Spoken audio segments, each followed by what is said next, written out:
Witam. Ryszard Borowiecki, Królewska Wiedza, czyli astrologia. I dzisiaj mamy 30 grudzień 2024 rok. Godzina bardzo późno, 23:28 minut. Nów jest. I tak właśnie on wygląda. Nie inaczej. Nic nie chce się zmienić. To przede wszystkim chwila, którą musimy rozegrać w sobie głęboko, w naszych sercach, duszach, jak chcemy. Pozbycie się tych wad i tych wszystkich uzależnień, które się nagromadziły przez jakiś ostatni okres. Jak długo? Nie jest to istotne. Najważniejsze to, że jest sporo retrogradacji.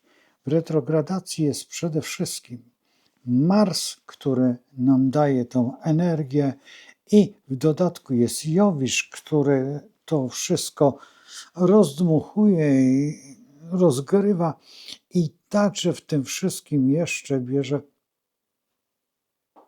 kto? Saturn, który jest czasem.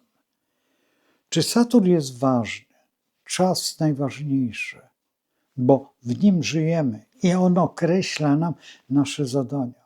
Te zadania są właśnie w tej chwili najbardziej istotne, bo jesteśmy przecież w znaku koziorożca i rozpoczynamy ten miesiąc właśnie lunarny, który jest najważniejszy dla naszej psychiki, dla naszej tożsamości i pójścia w tym samym kierunku, w którym idzie cały świat. Od tego właśnie nowiu rozpoczynamy naszą historię. Dlatego też musimy zastanowić się, czy chcemy medytować, czy chcemy kontemplować, czy modlić się. Gdzie uzyskamy te możliwe historie, aby pozbyć się tego wszystkiego? Czas łaski boskiej się skończył. To nie jest czas strzelca, kiedy cuda się dzieją. Teraz my musimy zrealizować siebie fizycznie, psychicznie i pod każdym względem, jaki tylko chcesz, jaki sobie wymarzysz. Bądź wytrwały w tym wszystkim, bo przed tobą nowe wyzwania, które sam sobie stawiasz, ale pozbądź się tego balastru, który ciebie krępuje i denerwuje.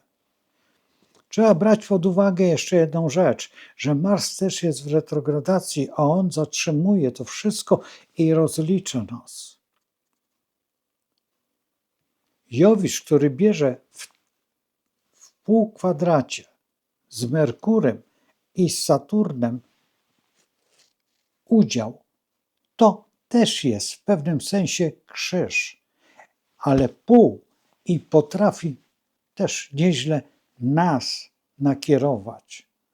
Musimy powstrzymać się przed kłótniami, jakimiś dziwnymi historiami, które sobie sami tworzymy, ale i także tworzy otoczenie, a my musimy być w tym momencie bardzo powściągliwi, bo szkoda naszej energii na próżno, na to, co zupełnie nam się nie przydaje. A przyda nam się przede wszystkim odwaga myśli, doskonałości naszego umysłu i naszych pragnień, które są przed nami i w zasięgu.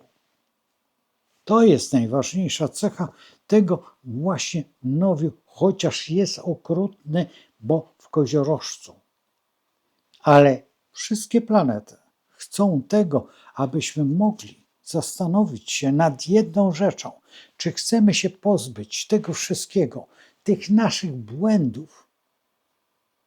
Mamy ku temu narzędzia. I z tych narzędzi trzeba skorzystać, bo umiejętność korzystania z tego daje nam swobodę myśli i pragnień, do których tak bardzo dążymy. które są zapisane gdzieś tam w planetach. I one realizują swój plan, a my razem z nimi. Bo jesteśmy dziećmi kosmosu i nie możemy odwrócić się od tego, a musimy iść do przodu, do przodu. Znacie to z historii i co jest najpiękniejszą rzeczą, że to wszystko jest po to, że Wenus lada moment wkroczy do znaku ryb i da nam większą swobodę, bo tam się czuje doskonale, więc mamy ku temu możliwości. Pamiętajmy o jednej rzeczy, że to, co jest na górze, tak jest na dole, a to dzięki myśleniu. Myślisz, więc jesteś i pragniesz. Dlatego. Więc najprościej byśmy mogli powiedzieć, że ten nów jest twórczym nowiem, który musimy zrealizować, bez względu na to, czy chcemy, czy nie chcemy, bo inaczej on zrealizuje nas. A tutaj już bym nie chciał referować tego, bo wszystko, co się dzieje bez naszej wiedzy, jest raczej okrucieństwem, a to, co z naszą wiedzą, jest dobrodziejstwem i na tym polega cała królewska wiedza, żeby wiedzieć, kim jestem, po co żyję i dlaczego. Zapraszam na dalsze historie związane właśnie między innymi z tym nowiem, ale przede wszystkim z czasem utraconym, którego nam ciągle brakuje, bo on gdzieś umyka między historiami naszego życia. Do zobaczenia i z Bogiem. Idziemy do przodu. Damy i panowie. Do zobaczenia. Z Nowym Rokiem.